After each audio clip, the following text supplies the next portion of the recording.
Hello everybody, welcome back to Video, and today I'm reviewing Scream 2022, or Scream 5, or just Scream.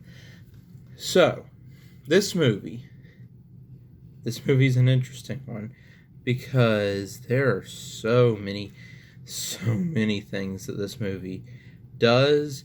So the last one was a big subject on remakes. This one is about legacy sequels. Stuff like the Disney Star Wars trilogy, which actually seems to be the one they're making fun of the most throughout this movie, even more than horror stuff.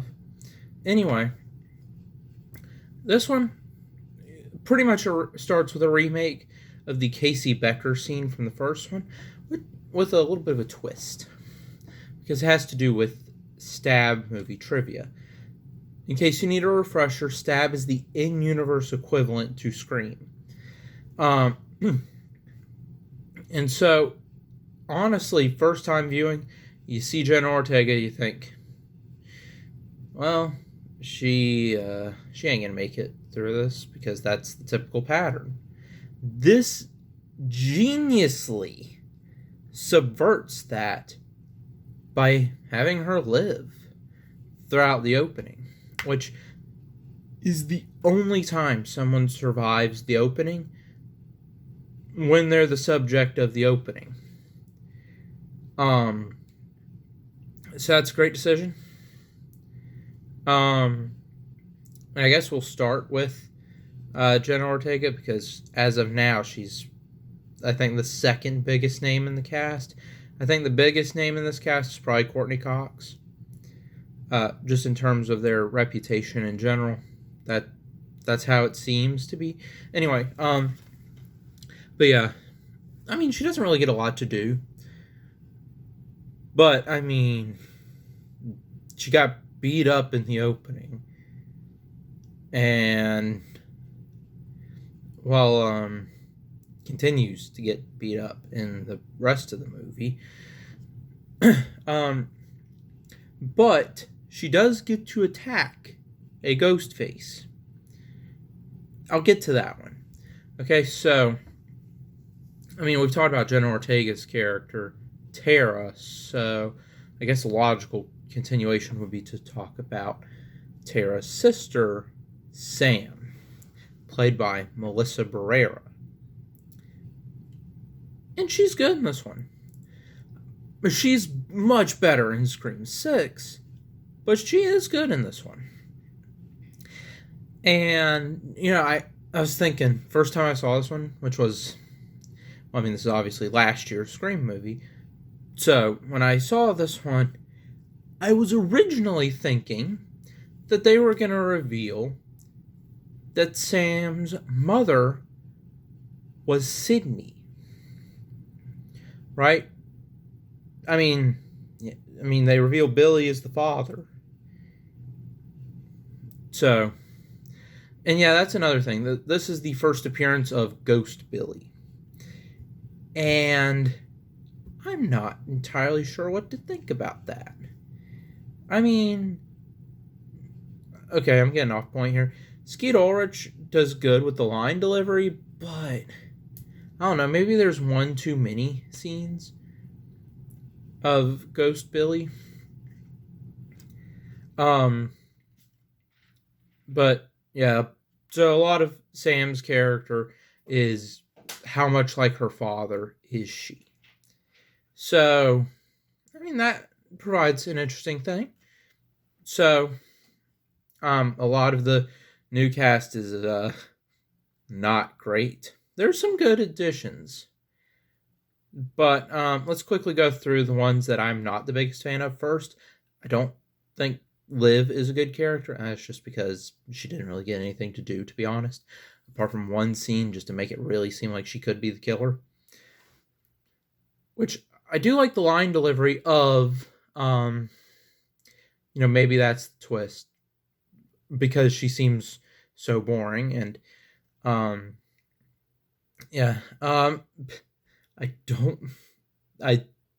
I do not like Mindy.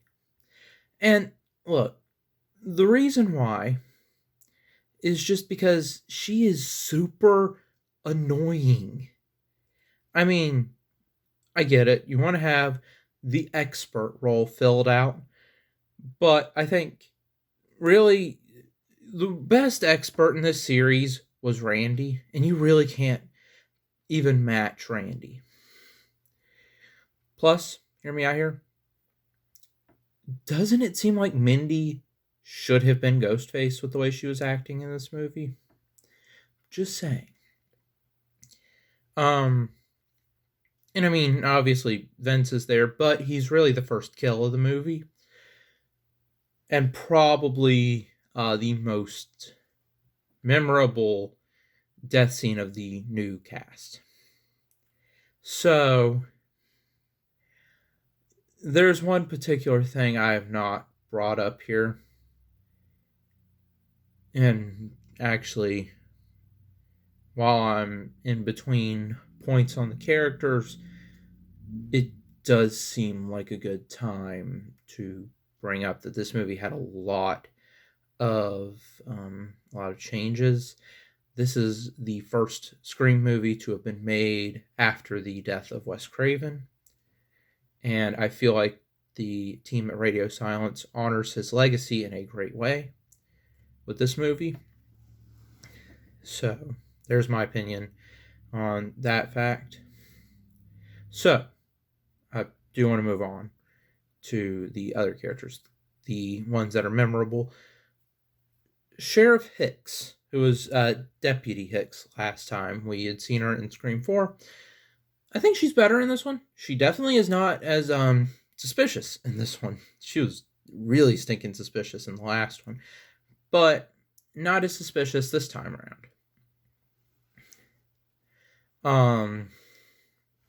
And then her son Wes is also a decent character. But the best part of this new cast is Mason Gooding as Chad. This dude is just the funniest part of these movies. Now, the two newest ones. He is really good in both of them. And unlike his twin sister Mindy, he is not suspicious of being Ghostface. Which, there's some characters I think are not great because they try to make him appear to be Ghostface, and then, when they're in the sequel, they get better because they're not going to be Ghostface. Now, I'm going to save some of those thoughts for later, but, and by later I mean my Scream 6 review, but Chad is not one of those characters. You really can't tell that there's no way that he would be Ghostface, because he is just so funny and fun to watch. I mean, you could say the same thing about Matthew Lillard, but, and also, here's the thing with Chad, Mindy, feels reasonable to bring this up. They're related to Randy.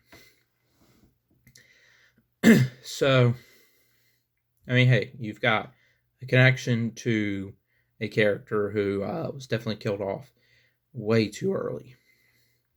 So, anyway, that only leaves this movie's ghost faces and the legacy characters. So, I really think that bringing up one, I have to bring up the other. So we're going to start with the legacy characters, and we're going to start with the one that really gets the least to do in this movie, and that's Sydney. She gets to talk to Ghostface, and I mean, really, she doesn't really do a lot in this movie. I mean, yeah, she's there, and it's because the killers want her to be there. But, she talks to Ghostface. Okay. And you know what? I do like her phone call with Ghostface.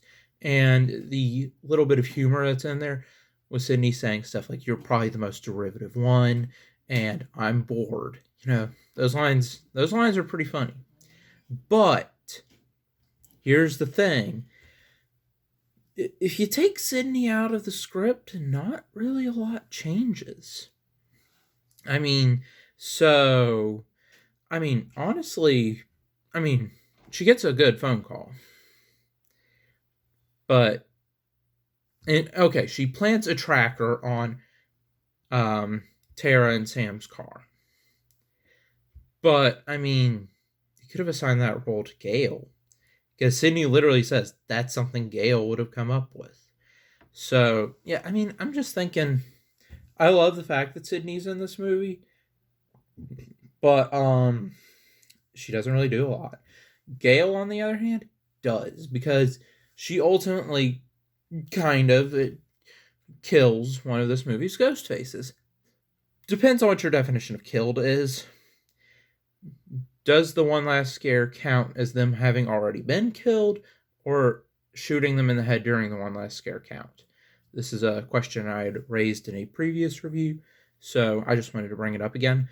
But yeah, Gale does get some decent stuff to do, and yeah, but obviously the legacy character that has the biggest mark on this movie is Dewey. So this movie starts, well, first time you see Dewey, he is in a trailer and he has left Gale, which is a little bit of a twist in itself, because past times had been split up, it was Gale that left him.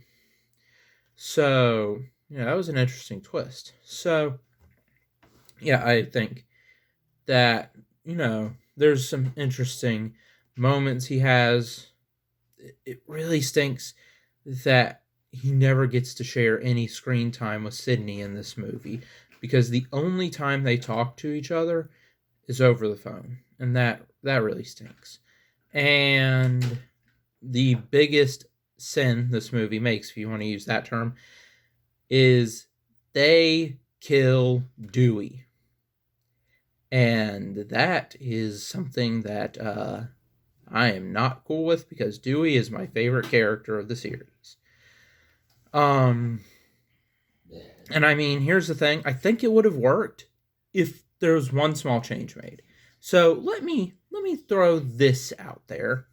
I think that if you absolutely want Dewey not around anymore, have him at least kill the ghost face that kills him. I mean, it's simple. He goes back to shoot Ghostface in the head. By the way, it's kind of Gale's fault, because if she had not called, then he would have shot that Ghostface in the head, and he would have lived. But Gale called, and so he is dead. But anyway, the point that I'm trying to make is, if you want to do something different, this is another way to build upon the twist opening that you had by having Tara survive. Continue that by having one of the ghost faces get killed, killing a legacy character. That way you are thinking, wait, what? On multiple fronts, because you're, just one, extremely shocked that Dewey's dead, but two, during his death, you also reveal Ghostface. Or you reveal Ghostface to the audience, and then you know that that character is Ghostface, and it changes your entire perception of the finale. Just saying. So, I guess with that, we should probably get to Ghostface and the motive. Oh boy. So the motive for this one is they want to make Stab 8 the redo. Or I guess it would be Stab 9 technically. So, I mean, there's some. I mean, okay, so this movie's ghost faces are Richie Kirsch, played by Jack Quaid, and Amber Freeman, played by Mikey Madison. And you know what? I am annoyed that an 18-year-old girl killed Dewey. Yeah, I'm going to be a little annoyed by that.